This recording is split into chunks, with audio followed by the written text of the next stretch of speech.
Today, we're going to dive into a really fascinating idea, and it's all about the 9 things you should probably secretly remove from your life.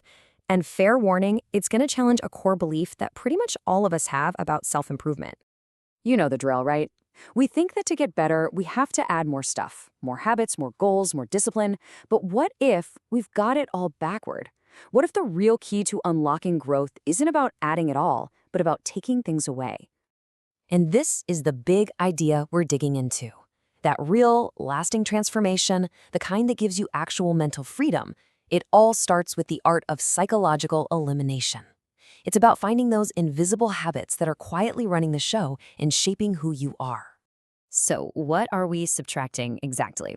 We're talking about those sneaky mental patterns, those subconscious behaviors that are just silently draining your energy, rewiring your brain, and you don't even realize it's happening. And there's a real sense of urgency to this. I mean, these aren't just little quirks. If you let them go, they literally fuse with your identity. They just become you. So the stakes are really, really high, which is why actively, consciously removing them is so critical. Okay, so let's start with our relationships. This first bucket is all about getting back that huge amount of mental energy we burn just trying to manage what other people think of us. First thing on the chopping block, the need to be understood.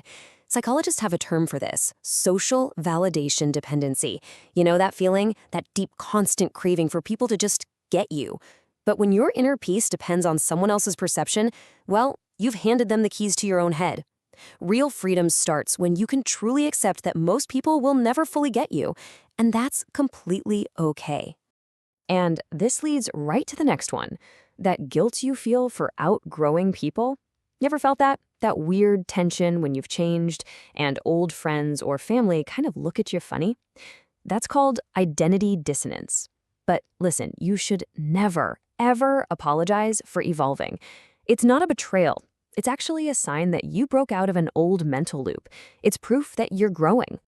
Oh, this one is a massive energy drain. The habit of over-explaining everything. And it's not just you being thorough, you know? It's actually a deep survival instinct trying to avoid rejection. And every single time you do it, your brain pumps out stress hormones. The source calls this emotional leakage. Here's the truth. You don't owe everyone a 5-page essay explaining your life choices. And this is why so often less is more. When you just stop over-explaining, something really interesting happens. Your silence actually creates a kind of space, and that space commands a totally different kind of respect. It implies a confidence that just doesn't need anyone else to sign off on it. Okay, so we've talked about the external pressures. Now it's time to turn inward. Let's look at the habits that create all that relentless mental noise and steal our focus from the inside out. Let's be real about our screens for a second. Our brains were just not built for the infinite scroll. That constant fire hose of digital information, it completely overloads your brain's reward system. And what happens is normal, everyday life starts to feel boring. You lose your patience and you start subconsciously looking for chaos and drama just to feel something. The fix isn't some big public announcement about a detox. It's a quiet, personal one. Now look at this contrast right here. It's so powerful. On one side, you have what's called conversational narcissism, which is, basically just waiting for your turn to talk. It always leaves you feeling kind of empty and unheard. But on the other side, choosing intentional silence over just shallow noise, and that right there is where you finally make enough space to hear your own mind. Okay, this one is tough, but it's so transformative. It's about removing the need for closure. You know when things end messy, we get obsessed with finding out why. But that chase is really just an attempt to fix what's called cognitive dissonance, that really uncomfortable feeling of an unresolved story. Real mental strength isn't about getting all the answers. It's about learning how to be at peace without them. So many of us do this. We disguise being incredibly hard on ourselves as motivation. But just look at the results. That thought, I'm not enough, it just leads to high cortisol and going nowhere. But watch what happens when you just tweak the language to, I'm learning. It changes everything. It literally activates neuroplasticity in your brain and kicks off genuine growth. It's such a tiny shift in words with a massive psychological payoff. And all of this brings us to the final boss, really, the most deeply ingrained challenge of them all, that fundamental, gnawing need to prove that we are worthy. So where does this relentless urge to prove ourselves even come from?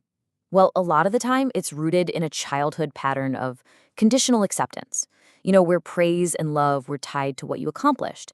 So as adults, we just keep running on that same treadmill, chasing the next goal, the next achievement, just to feel valid for a moment, but never really feeling at peace. And this right here, this is the most important thing to get. Real peace isn't waiting for you at the top of the next mountain you decide to climb.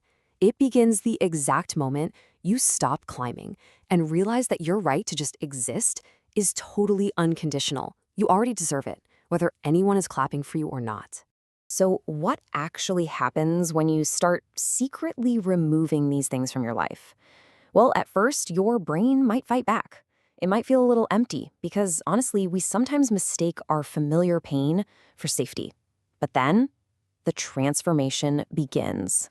First, all that constant chatter in your head, the internal debates, the external negotiations, it just starts to fade.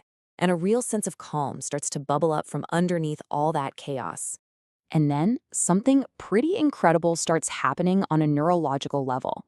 Your brain's reward system stops chasing drama and validation, and it starts rewarding you for clarity and peace instead. And what's the end result of all this subtraction? You're no longer performing. You're not pleasing. You're not pretending. You've gotten rid of everything that was hijacking your focus. For the first time, you have reclaimed complete and total sovereignty over your own mind. So I guess that leaves us with one final, very personal question. Looking back at this list, which one of these silent energy drains are you going to commit to secretly removing just for you to reclaim your own psychological freedom? Definitely something to think about.